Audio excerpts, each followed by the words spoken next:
Alright folks, so welcome back to the channel. No, I'm not being held hostage. Yes, we are talking about some custom Glocks today. Why? Well, because I own one. I think pretty highly of the modifications that Boresight Solutions does to these guns. And frankly, every red-blooded American should probably own at least one Glock. And if there's one model that's ubiquitous, it's certainly the Model 19.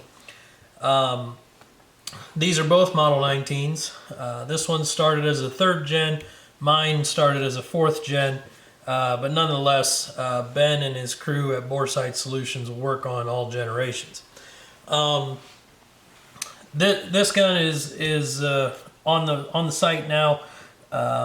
This one is my personal one. It's a gun that I will throw in a holster from time to time when I want something a little lighter than my steel-framed 45, or when I feel like I'm going to be away from home for a long time and want to have the ability to carry more rounds. With the single stack 1911 7 or 8 round mags, you know, I can carry this with one spare mag and have 4x what I would in a single stack 45 projectile wise. The customization is a little different on these two. This one, having come in the shop on consignment, I thought it was a good time to share my personal one. Before we get into the details and minutiae on these guns, a little bit about Ben and Boresight Solutions. This is direct from Ben's website. When I modified my first Glock, I had no intention of making it a business. I was recently out of the military and taking a lot of tactical training classes in order to maintain the skill set I'd developed while on active duty. I wanted a solution to the factory Glock grip's awkward ergonomics, which I could tell were hindering my shooting performance. I did not care for what was offered by the handful of professional shops that were offering the kind of work at the time, which I'll pause right there and say that it was very few when Ben really set out to do this. Off the top of my head, I think at the time there may have been Bowie Tactical and Robar and probably other couple small shops, but those would have been the heavy hitters certainly in the space in the early 2000s. I've been a shooter since I was big enough to hold a gun. Raised in the remote mountains of northwest Montana, I hunted big game to put meat on the table and competed in DCM-sponsored shooting competitions, earning the title of Distinguished Expert. My father was a gunsmith and I helped him in his workshop, so I had the advantage when it came to not only working on firearms but also understanding them from an experienced end-user perspective. The first Glock I modified turned out pretty good because I went into it with a clear goal of what I was trying to accomplish and a good idea of how to do it. The other students at the tactical training classes I attended, many of whom were law enforcement, thought so too, because I immediately found myself quite busy building guns for my fellow students and local police officers in my spare time. This was in 2002. So that was really when Boresight Solutions first made a splash. You know, he modified his own guns, took it around to classes and competitions and whatnot that he was taking, and other shooters took notice. And this is the origin story of so many good gunsmiths. You know, they start doing their own work, and then other people start to take note of that work at events that they go to. It's less prevalent today because we have digital cameras and the internet, and anyone can do the work on their bench and take pictures of it and share it out on the internet and find those customers. But certainly in the early days of the internet and prior to, you really had to get out there and show your stuff off at bigger meets and matches and classes and stuff like that. Going on from Ben's site here. I worked part-time out of a local gun shop until my volume increased to the point where I was able to get my own place, a 500 square foot concrete sweat box in Miami's Little Haiti district.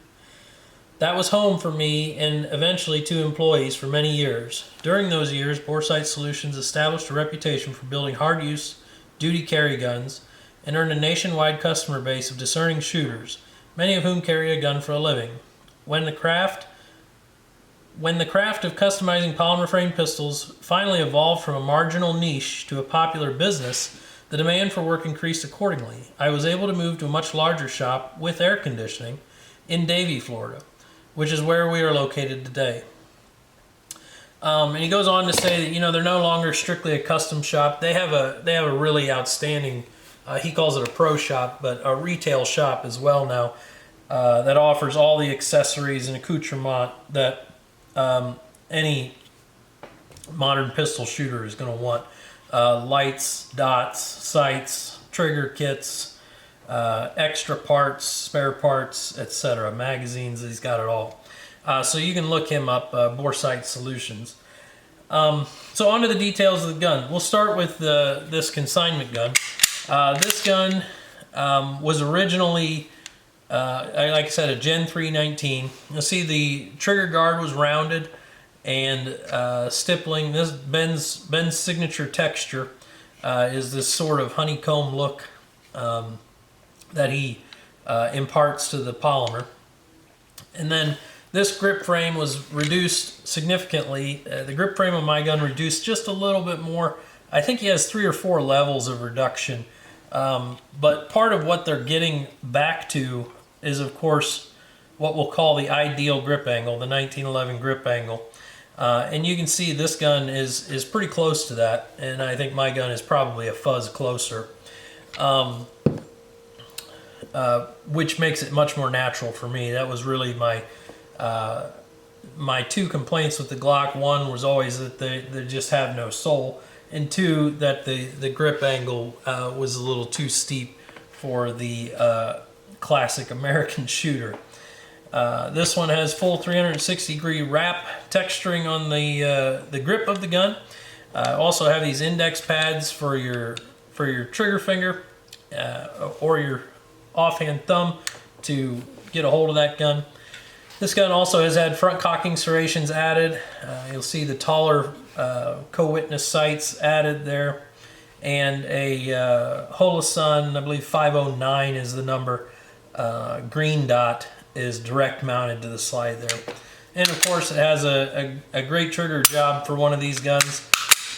Super short reset, clean break. It's a Ghost rocket or something, whatever they call that, their best trigger, I suppose. And you'll see the cutouts here in the mag. Well, that is something that is done should the gun jam up, whether a magazine cracks or you have a primer blow out and you've got to rip that mag out of the gun. These finger cutouts give you the opportunity to get some purchase on that and clear it out of the weapon to clear that sort of malfunction, should it ever happen. So, nice duty carry gun. Mine is a little less flashy, no dot on this. I did opt for a match grade barrel fit to my gun. It does shoot very well. Especially with 124 and 147 grain bullets, which has kind of been my experience with 9mm on the whole, but nonetheless, it's got a stainless match grade barrel in it.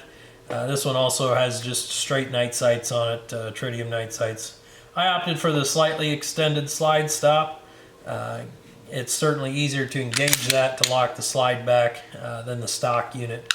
I don't necessarily use that as a slide release because I don't do that in a 1911. This one has his larger magwell opening. I believe it is called the URMOM. I'll let you think about that and see if you can spell out what he's trying to make a crack at there. Both of these guns have what he calls, I believe, the glove bevel, which bevels this back here and this up here, which gives you a bigger entry into that trigger guard. I opted to keep the squared trigger guard because I utilize it like I would a squared trigger guard on a 1911.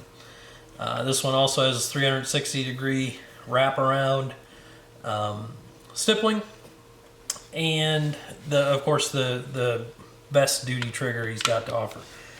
You probably can't tell in here, but this one on the bottom has just a little bit more hump left to the back here, and just a little bit of a remnant of a finger groove there on the front. This one has no remnant, obviously, but this started as a Gen 4 also. That's about all I've got on those. Check out Ben's stuff.